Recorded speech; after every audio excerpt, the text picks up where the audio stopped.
waaw yemale bi mooy président de la république suñ ko falee askan bi moo ko fal te askan bi góor la ak jigéen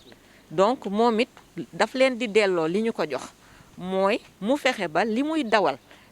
ci ay programme ak yooyu loolu delluwaat ci askan bi mu di góor ñi ak jigéen ñi moom nag du kiy toog def ko day am gis-gis bi santaane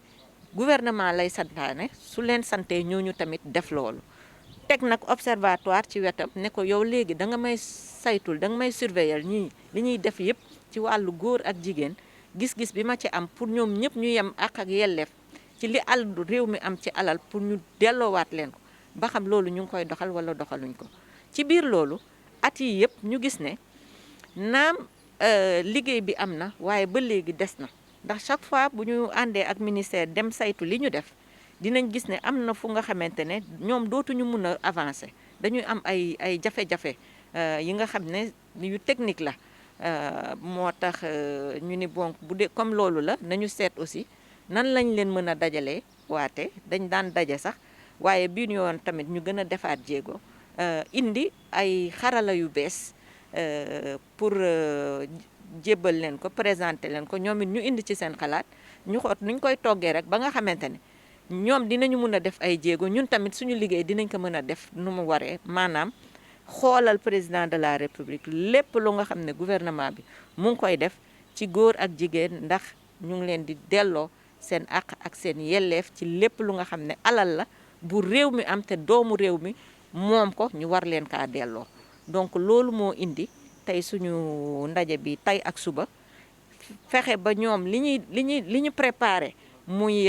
programme yi nga xam ne fii ak ñetti at yi moom la ñuy dawal ñu présenté ko suñ ko présenté ñun ñu xool ak ñoom ñu ànd ko xool lan moo ci rëq-rëq parce que rëq-rëq di fi jafe-jafe bi mooy dañu naan am na programme bu nga xam ne lii la maanaam ñu ne suñu demee tey ci affaire forêt wala élevage ñu ne am nañu ay àll yi nga xam ne lakk nañ ko pour nit ñi mën ko jëfandikoo béy ko waa léegi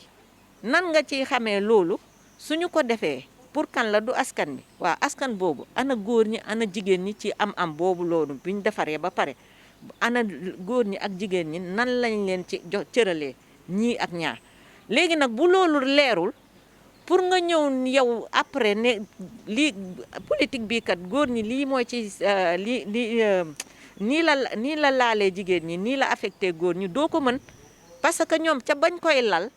loolu waxuñu ko mu leer génnewuñ ko mu leer donc ñun loolu la ñu ñëw tey ànd ci ak ñoom ñu présenté buñ présenté su amee fu nga xam ne am du noonu ñu ne leen ah fii am na lu manqué bu ko defee ñoom ñu dellu balaa 15 août di jot xaw ma 19 août balaa ñoom seen affaire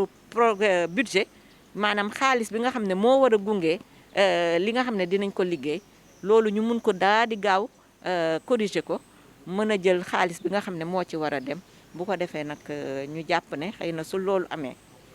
liggéey bi dana gën a ñoŋ